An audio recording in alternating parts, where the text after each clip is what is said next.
The champagne glass trembled in Marcus Chen's hand as he watched his business rivals circle like vultures at the annual Children's Hospital Charity Gala.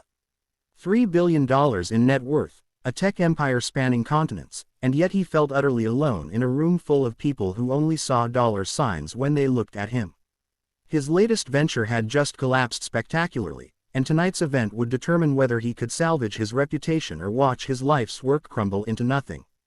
"Excuse me, sir, you dropped this." Marcus turned to find a woman in her 30s holding his dropped business card, her kind brown eyes a stark contrast to the calculating stares he'd endured all evening.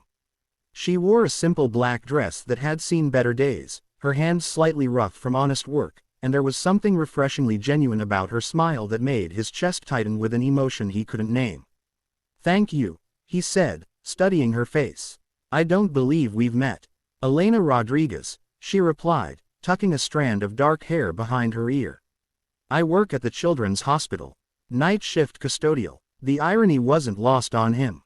Here he was, surrounded by society's elite who wouldn't give him the time of day in his current predicament, and the person showing him basic human kindness was someone most of these people wouldn't even notice. An idea formed in his mind, desperate and perhaps a little crazy. "Elena," he said, setting down his champagne.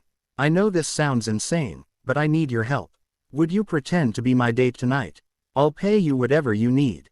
Her eyebrows shot up. "I'm sorry, what? These people," he gestured around the opulent ballroom, "they smell blood in the water. My company just tanked, and if I show up alone tonight, they'll assume I'm finished.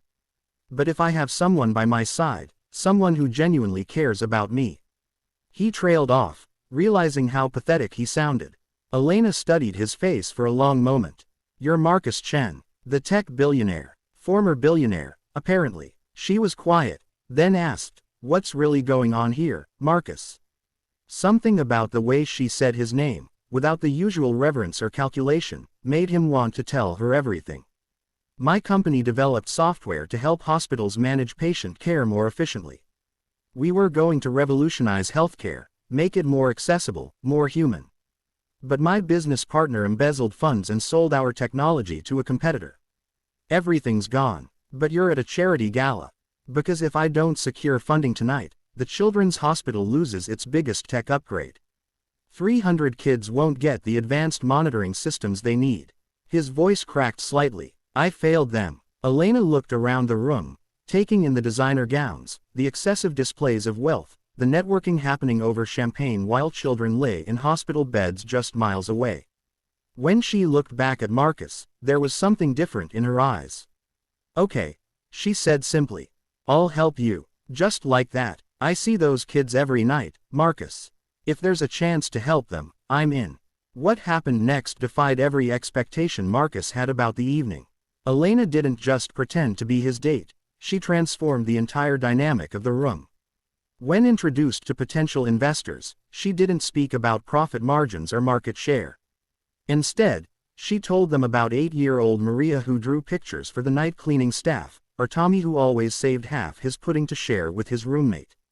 "You should see their faces light up when the monitors work properly," Elena said to a group of tech moguls who had initially looked right through Marcus.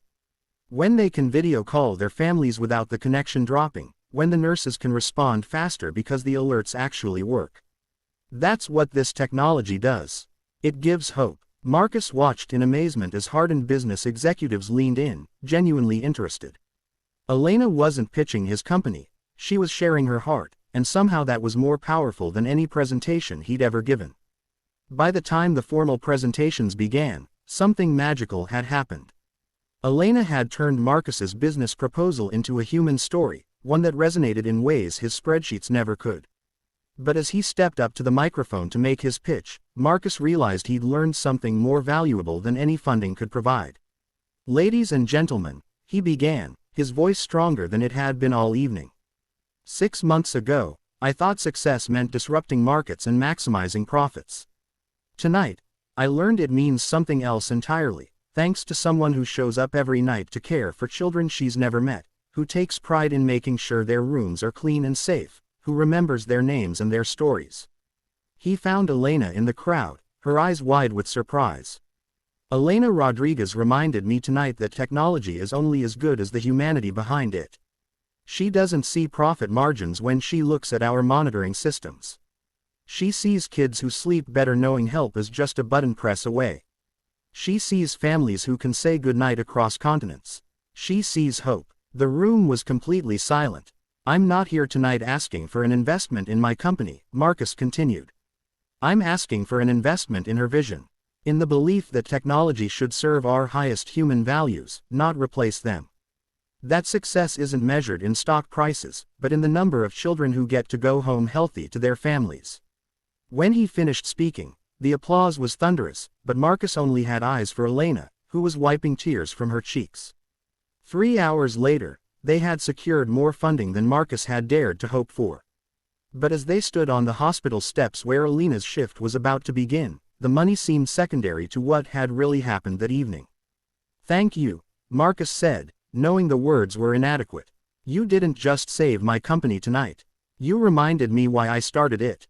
Elena smiled, that same genuine expression that had first caught his attention. You know what's funny? I came to this gala every year for 3 years, serving coffee and cleaning up afterwards. I always wondered what it would be like to be one of the guests. Turns out, I was already exactly where I needed to be. Elena, Marcus said as she started to walk away, would you like to have dinner sometime? Not pretend dinner, real dinner. She turned back, her smile brightening the darkness around them. I'd like that, Marcus. But next time, let's skip the fancy restaurant. I know a great little place where the kids from the ward sometimes go for ice cream.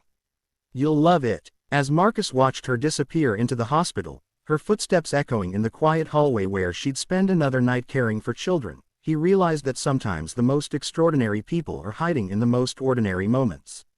And sometimes, asking for help doesn't make you weak, it makes you human. The gala had been stolen, all right. Not by grand gestures or impressive presentations, but by simple, authentic kindness.